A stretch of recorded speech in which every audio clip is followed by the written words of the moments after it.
Entonces aquí tenemos un torno. Vamos a hablar de qué es un torno, cuáles son las partes que lo componen, cuál es la función de cada una de esas partes que lo componen. Los que han conocido un torno, de pronto desde lo que ha manejado todo el mundo, entonces aquí van a ver una pequeña diferencia, pero tiene que ver más con el tipo de accesorios que le podemos montar. O sea, vamos a conocer un poquito más con toda seguridad. Entonces resulta que este es un torno y la parte más importante de un torno es su cabezal, este cuerpo que está acá, que se llama cabezal principal, ¿cierto? Un torno incluso puede existir solamente con esto y no necesita nada más. Entonces esta es la parte más importante, que está compuesta por una caja, ¿cierto? Esa caja viene y me soporta este elemento que está aquí, que se llama cuchillo principal. Además tiene un motor acá, que es el que me genera el movimiento al cuchillo. En el eje principal está una polea escalonada, igual que en la polea tengo una polea escalonada. Esa polea escalonada es para obtener diferente número de revoluciones por minuto. Entonces eso es básicamente el cabezal, y lógicamente tengo un switch para darle encendido.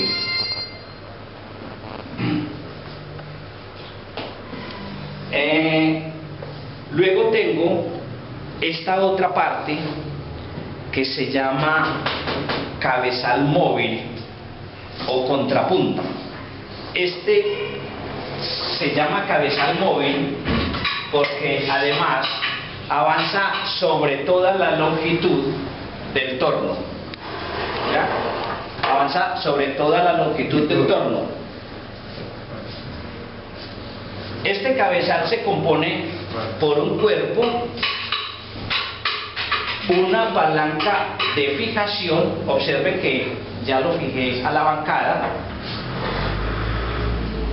trabaja por excéntrica y lo fijo en cualquier punto deseado. Una volante y un cuchillo o pínula, cuchillo principal, y el del cabezal móvil se llama cuchillo o pínula. Luego tengo entonces una bancada, que es toda esta parte que está acá. Esta parte es la bancada. Y finalmente, en la bancada tengo esta otra parte que se llama portacientos, y que el portacientos también lo puedo fijar en cualquier punto. Y finalmente unas patas, que es la que lo soportan. Entonces ahí tenemos las partes que componen el torno. Ahora entonces vamos a hablar de las funciones. Entonces este cabezal, la función de este cabezal es sostener el cuchillo principal. Él está montado en dos rodamientos. El cuchillo principal entonces tiene una rosca. En este caso tiene una rosca externa y tiene otra rosca interna. También este cabezal tiene un disco acá, una volante, que me sirve para mover manualmente, pero que más adelante vamos a ver que esta volante, que tiene una cantidad de perforaciones, es un divisor, y vamos a ver que este es un accesorio muy importante que nos lleva a hacer otro tipo de cosas. ¿Para qué me sirve entonces el cuchillo principal? Me sirve para montar platos.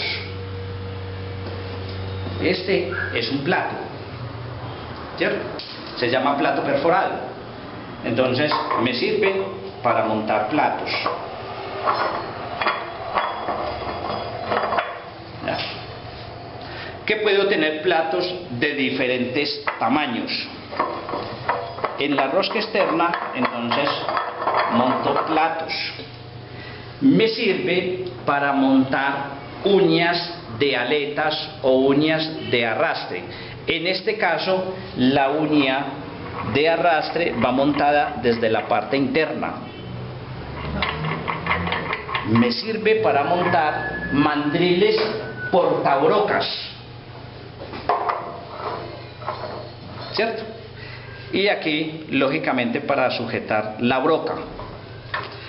También me sirve para montar mandriles autocentrantes, que en este caso es un mandril autocentrante que se usa en la parte de metalmecánica, pero vamos a ver cómo es de útil ese mandril en este torneado. Y me sirve también para montar, este ya es un mandril que es diseñado para el trabajo de la madera y que le podemos cambiar estas mordazas que ahorita vamos a ver en esa parte. Y finalmente, este se llama también una copa o cepo o mandril fijo. Mandril fijo es porque tiene una perforación que no puedo cambiar. Esa es fija, entonces no la puedo cambiar. Entonces miremos todo lo que me recibe este usillo, ¿ya? Me recibe una cantidad de accesorios que ya después los vamos a clasificar y vamos a ver para qué nos sirve cada uno. Luego, entonces, este usillo es movido por un motor. En este caso hablamos del motor eléctrico. Cuando hablamos de la parte del desarrollo tecnológico, decíamos que él evoluciona hasta que aparece el torno a máquina de coser, pero que aquí cuando aparece el motor eléctrico sigue el desarrollo tecnológico. ¿Para qué es ese motor? ¿Qué es lo que ese motor hace? ¿Qué dicen? No la evolución, hace girar el... Este motor simplemente me sirve para hacer girar el usillo. Bueno, entonces ahí tenemos el cabezal. Luego tenemos en la contrapunta, o sea, el cabezal, las partes que lo componen y su función, ¿cierto? Entonces venimos aquí a la contrapunta. ¿Para qué me sirve la contrapunta? Entonces me sirve para soportar inicialmente puntos giratorios.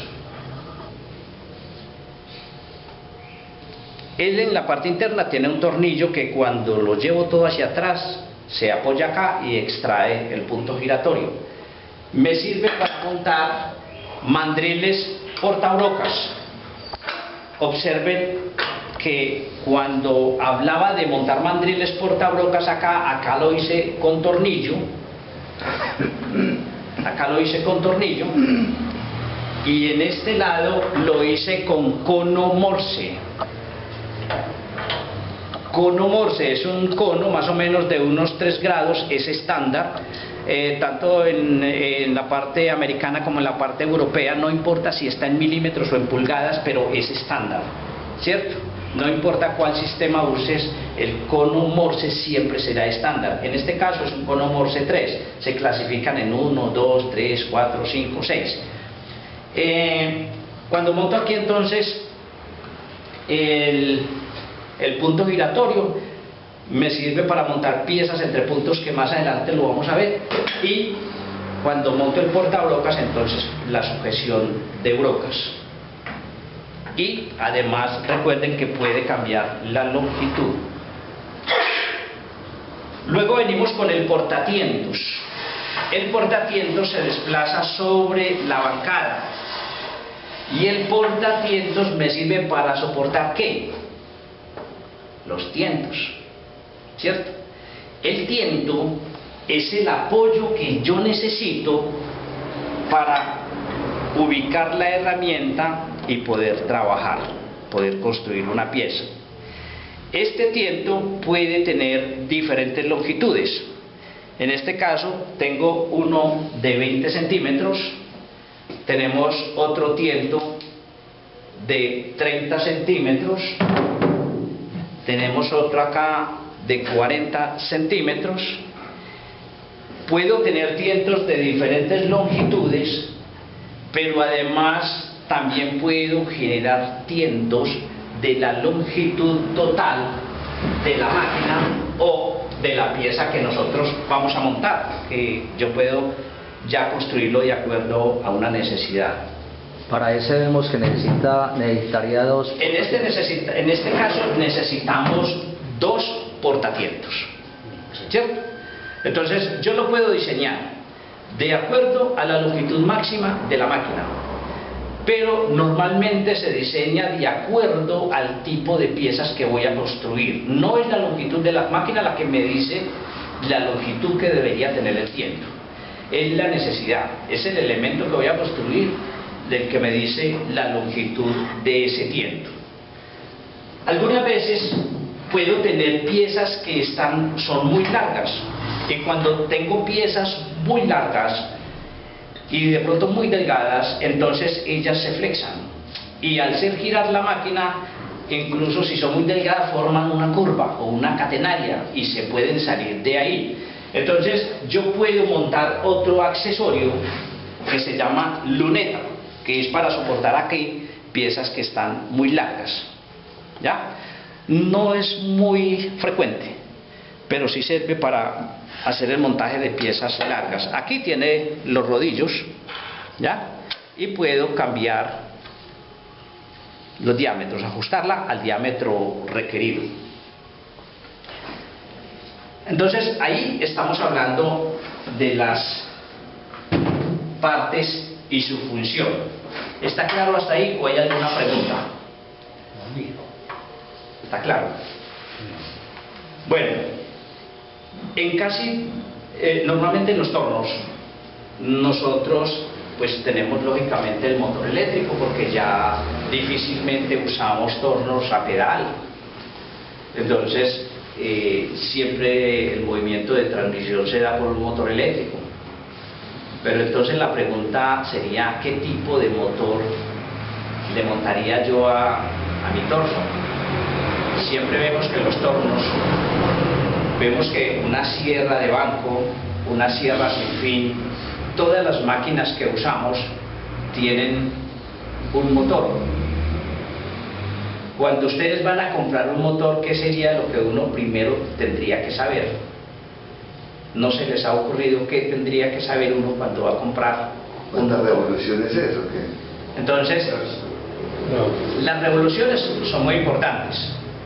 Entonces, esa es una de las características para yo poder comprar un torno, un motor, ¿cierto? Para un torno, para una sierra de banda o para una sierra de banco, cualquier máquina. Entonces, cuando yo voy a comprar un motor como este, siempre me debo fijar en qué máquina lo voy a montar. Entonces en el mercado se consiguen dos tipos de motores: motores de alta y motores de baja. El motor de alta siempre viene con 3600 revoluciones, ¿ya? Entre los motores americanos y los europeos puede cambiar un poquito, pero no cambian más de 50 revoluciones normalmente. Entonces el motor de baja siempre tiene 1750 revoluciones aproximadamente, y en los motores de alta, que es para la sierra de banco, entonces voy a encontrar motores de 3600 revoluciones por minuto. Cuando yo voy a trabajar en un torno, que más adelante nos vamos a dar cuenta de eso, que no necesitamos revoluciones muy altas, y por eso este motor debe estar acá, el motor de baja. Entonces no son las revoluciones por minuto las que hacen que los trabajos queden buenos, porque depende del diámetro de las piezas que vamos a montar. Ahora, entonces, ya por las revoluciones, ya decíamos, para un torno necesito un motor de baja, 1750 revoluciones. ¿Cuál sería la otra característica que debe cumplir ese torno? ¿Cuál sería la otra? El motor. La fuerza. Del tipo de conexión. Bueno, el tipo de conexión, si lo tenés en la casa, a todas las casas entran 220. Entonces, todos los motores, casi todos los motores que conseguís en el mercado los puedes usar, tanto a 110 como a 220. Aquí los ponemos a trabajar a 220, ¿cierto? Pero igual también se pueden poner a trabajar a 110. La otra era... los caballos de fuerza. La fuerza. ¿Y qué saben ustedes de esa fuerza? ¿Qué tanta fuerza debería caballos, tener? Caballos. Lo que pasa es que caballo, horsepower, es una medida inglesa, ¿cierto? Son los ingleses los que inventan por allá esa otra partecita de para la construcción de los motores, porque tenían que estandarizar algo y no simplemente hacer bobinas sin saber qué potencia generaba. Entonces, ¿pero qué es eso de caballos? ¿Alguna vez se han puesto a pensar qué es eso de caballo de fuerza? Porque si es fuerza, entonces, ¿qué es fuerza? ¿O qué tanta fuerza necesitaría yo ahí? Entonces resulta que horsepower o caballo de fuerza en un motor es una medida inglesa. Esa medida inglesa viene del caballo percherón, por eso es caballo de fuerza. Los ingleses se dieron cuenta que un caballo percherón que estuviera echado en el piso y una persona se iba ya despacito y se le montaba, ese caballo era capaz de pararse a una velocidad de 1 metro por segundo, pero además con una persona que pesaba por ahí 75 kilogramos. 75 kilogramos es porque es la medida como más normal en una persona adulta, 70, 80, ¿cierto? Los europeos son un poquito más altos, entonces una persona normal, digamos, con un peso de 75 kilogramos, se le montaba ese caballo que estaba descuidado y él era capaz de pararse a una velocidad de 1 metro por segundo. Lo explico de esa forma porque cuando nos vamos a la parte física o a la parte eléctrica y nos enredamos con fórmulas, no entendemos y además no nos sirve para nada. Entonces, la fuerza de un motor es la capacidad que tiene él para levantar 75 kilogramos a un nivel de 1 metro por segundo. Eso es un caballo. Un HP es la capacidad que tiene este motor para levantar 75 kilogramos a nivel de 1 metro por segundo. ¿Es mucha fuerza o muy poquita? ¿Qué dicen ustedes? Yo digo que es mucha fuerza. Un caballo es mucha fuerza. Si ustedes, por ejemplo, cogen un bulto de cemento, todos saben cuánto pesa un bulto de cemento, 50 kilogramos, pero además le ponen otro medio bulto encima y usted se agacha y coge esos 75 kilogramos para levantarlos en 1 metro por segundo, ¿cierto? Hay que generar mucha fuerza y entonces no podemos de acá. ¿Para qué me sirve eso a mí cuando estoy aprendiendo a manejar máquinas? ¿Para qué me sirve cuando voy sobre todo a una sierra de banco, que normalmente en un taller es la que más potencia tiene? En donde una sierra de banco ya industrial o semi-industrial tiene motores mínimo de 3 caballos. Entonces eso me sirve a mí para cuando me enfrento cuando estoy deshilando una tabla o una troza y entro, no uso las normas de seguridad. Entonces no me fijo bien, no me paro bien, no me enfrento bien a la máquina. Si ese disco se enreda, hay una dilatación en la madera y agarra el disco, entonces ya es casi 1 tonelada de fuerza la que está contra mí, ¿cierto? Entonces miren que para eso me sirve saber qué tanta fuerza es eso, ¿ya? Entonces desde la parte de seguridad. Y así, entonces nosotros usamos motores de acuerdo a la capacidad de la máquina que tenemos. En este caso, este motor tiene 1.5 caballos de fuerza. Entonces ya son más de 100 kilogramos que él levantaría a nivel de 1 metro por segundo. ¿De acuerdo? Esa es como la forma de explicarlo más fácil, porque desde las fórmulas, a mí no me gustan las fórmulas para el intelectual el que estudia por allá. Pero cuando uno está en un taller, la fórmula no le sirve. Aquí nos sirve es lo que es práctico. ¿Entendió hasta ahí? Entonces, ahora vamos a hablar de las características de un torno. Si yo fuese a comprar un torno, ¿qué tipo de torno es el que me sirve? Entonces, yo al principio casi siempre me equivoco, porque al principio digo, no, es que yo lo que necesito es una maquinita para hacer bobaditas, para hacer cositas muy pequeñas. Entonces compro ese tornito, entonces me voy a que me enseñen a tornear madera, y cuando vengo al taller de tornear madera veo un jarrón como ese que está ahí, ay pues madre, ya no me sirve para hacer eso. Y entonces no como ese, sino que veo un jarrón que mide 2 metros 24 de altura, como el que tenemos por ahí, 80 de diámetro. Entonces nos damos cuenta que la máquina no me sirve, pero que yo quiero ir hasta allá, entonces estoy obligado a cambiar mi máquina.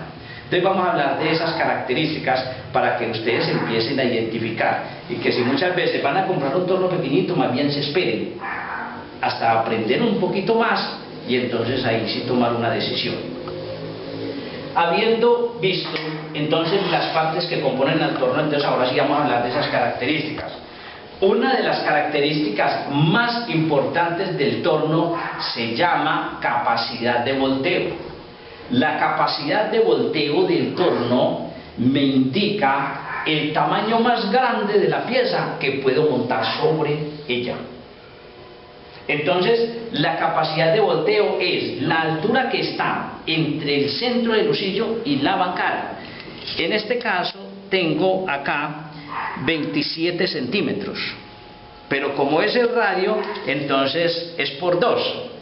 En este caso, siempre debo tener en cuenta que es por lo menos 1 centímetro menos. Este tiene 27 centímetros, pero el torno desde que lo diseñé para hacer piezas de 50 centímetros. Entonces, ¿por qué tiene más? Es simplemente porque si yo voy a generar una pieza de diámetro 50 centímetros, yo necesito una tolerancia mayor en la pieza para que cuando la cilindre me pueda quedar de los 50. Entonces tengo 2 o 3 centímetros de más. Es necesario, ¿cierto? Entonces, la capacidad de volteo, que es la altura del centro del husillo a la bancada, es una de las características más importantes del torno. La otra capacidad, la otra característica importante es la distancia entre puntas, que en ese sentido este torno tiene esa desventaja, y es la distancia que hay entre estos dos extremos, pero esa distancia tiene que ver, mire que este le quita espacio, entonces monto la uña de arrastre y monto el punto giratorio. Estando en el máximo de la longitud, miro y aquí tengo, me da 40 centímetros. Esa es la capacidad entre puntos. Quiere decir que si voy a hacer una pieza longitudinal, entonces aquí no puedo hacer piezas de más de 40 centímetros, ¿cierto? Entonces ahí tendría la desventaja. Ahora, anteriormente usted veía los tornos y eran tornos de 3 metros, de 4, todavía se ven tornos de 6 metros, pero con bancadas en madera.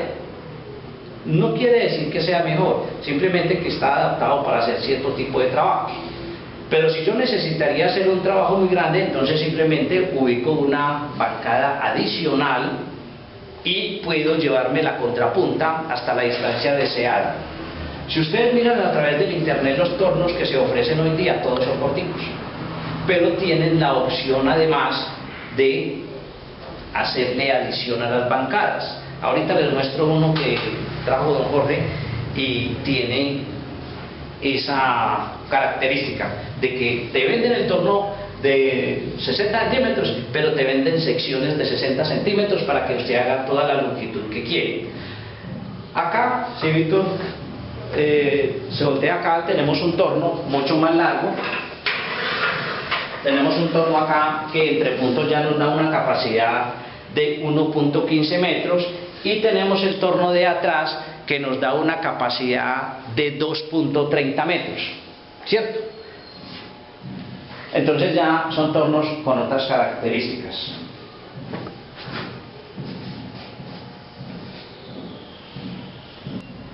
Igual aquí tenemos otro tornito muy pequeño que está montado sobre este, es un tornito muy manual para la persona que sí le gusta hacer miniaturas, ¿cierto?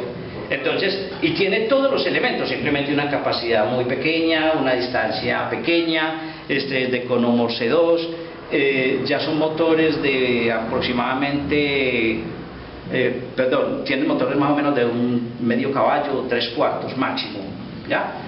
Entonces, hay de todo, muy grandes, muy pequeños. Tenemos capacidad entre puntos, tenemos capacidad de volteo. Hay otra capacidad de volteo que tengo que tener en cuenta y es cuando tengo piezas entre puntos.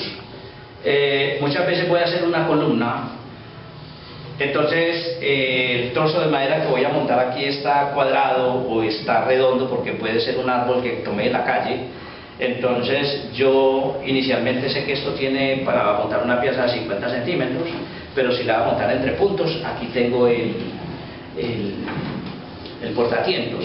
Entonces, ¿cuánto me está quitando el portatientos? Si en este caso la altura del portatientos es 6.5 centímetros, el diámetro es el doble, o sea, es el radio, miren todo lo que me está quitando. Entonces, también tengo que tener en cuenta esa otra capacidad de volteo.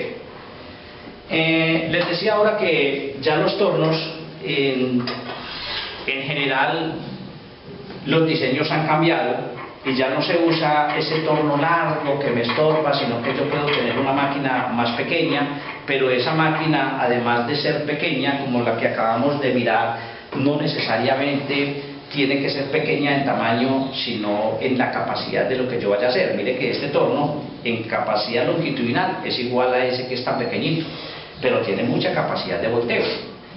¿Cuál es la otra característica? Que cuando voy a hacer una pieza que tiene más de los 50 centímetros de diámetro, entonces yo puedo girarlo,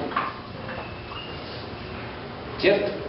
Y al girarlo, entonces ya esta capacidad es hasta el piso, ¿ya? Entonces puedo montar piezas tan grandes como la altura que tiene este torno. La altura más o menos me da 1 metro, digamos 1 metro sería la parte prudente para montar acá. El torno tiene aproximadamente 1.5 centímetros de altura, del centro del husillo al piso. Esos 1.5 metros es porque desde la parte técnica y desde la parte ergonómica, ese es el punto para yo trabajar y no sufrir de mi columna, de mis riñones acá, o estando agachado o estando muy estirado. Entonces, desde la parte técnica, para poder hallar la altura de mi máquina, porque yo la puedo modificar y puedo cortarle las patas o puedo subirla, entonces hago esto, que mi codo quede recto, y esta parte acá me voy, y esa debería corresponder más o menos a la altura del punto. Desde la parte técnica, para poder estar bien, ese sería como el punto. Otros toman aquí el ombligo, el punto de trabajo, ¿cierto? Entonces, para no estar sufriendo de dolores, entonces es mejor darme cuenta de eso. Resulta que cuando yo hago el giro, acá que no necesito sino 90 grados, no tengo que girarlo 360 grados, 180, porque 180 sería poner el husillo aquí. ¿Por qué no se lleva a 180 grados? Porque si pongo el husillo acá y tengo una pieza muy grande, de mucho diámetro, al estar girando, entonces la distancia entre las patas es muy corta y simplemente se puede volcar. Entonces por eso se lleva solamente 180 grados. 90 grados. Perdón, 90 grados. Pero además lo puedo correr, ¿cierto? ¿Y para qué lo corro? Porque él está girando en este sentido. Entonces este portacientos pasaría, son elementos muy fáciles de sacar. Yo lo saco de acá, sacaría ese otro de ahí, y entonces lo llevo hasta el extremo y este lo saco y torneo la pieza a este lado. Al ubicar el tiento acá, ¿cierto? Entonces ya la pieza me pasa acá. Si la pieza es muy grande, entonces este va allá. Yo en este torno puedo bajar todos estos elementos, puedo bajar el cabezal y pasar la contrapunta allá. Entonces son características muy importantes de la máquina, pero que el diseño de esta máquina simplemente se va dando con la experiencia y por todos los elementos que a usted se le presentan. En este torno yo tranquilamente, aquí hay un tope, que este tope se pone por seguridad, porque si yo vengo con la máquina hacia la parte de atrás, no se me vaya a salir, ¿cierto? Mire que es muy fácil hacer todos los movimientos. Si yo tengo una pieza muy grande, entonces lo que hago es esto: saco este elemento de acá, lo ubico en este lado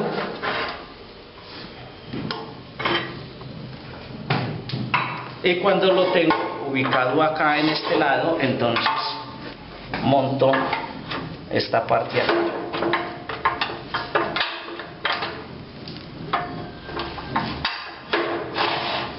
Monto esta y ya quedó fijo ahí. Y este ya lo corro hasta donde necesite. Y aquí hay dos aberturas en donde puedo ajustar la tuerca. Entonces mire que se convierte en máquinas muy versátiles. Además que para el transporte entonces todo es desarmable, donde este sería el cuerpo más pesado, esta bancada se separa de esta otra parte y tendríamos un transporte muy fácil de la máquina.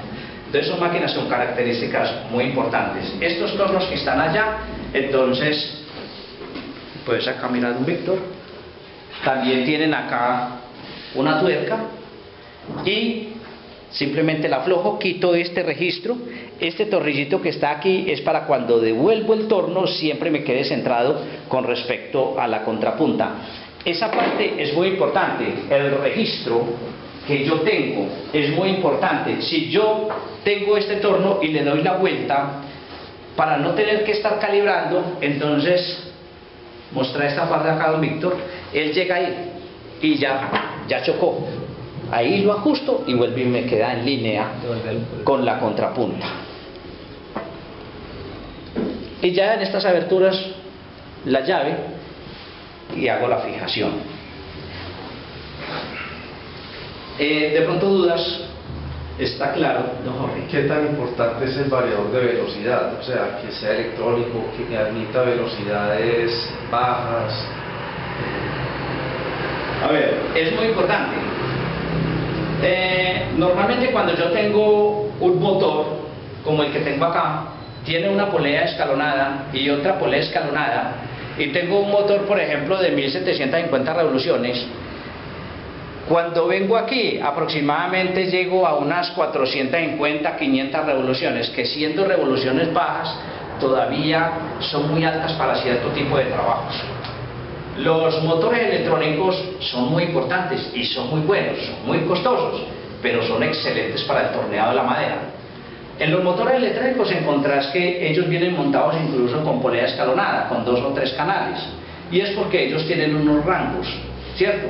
Entonces usted lleva el motor a un punto donde le varía le baja hasta 1000 revoluciones. Entonces ya tenés un motor de 1000 revoluciones, pero tenés la polea escalonada, entonces podés bajar mucho más, ¿cierto? Lo que hay que tener en cuenta es el tipo de motor, porque hay algunos motores que son inversamente proporcionales y otros que son directamente proporcionales. Quiere decir que hay motores que yo les disminuyo las revoluciones por minuto, pero automáticamente la potencia cae. Ya hoy día hay motores electrónicos en que disminuyo la cantidad de revoluciones, pero la potencia sigue igual. Ese sería el motor ideal. Cuando yo no tengo la posibilidad de tener un motor de ese tipo, porque son muy costosos, entonces puedo manejar otros medios. Puedo generar, como en este caso que tenemos acá.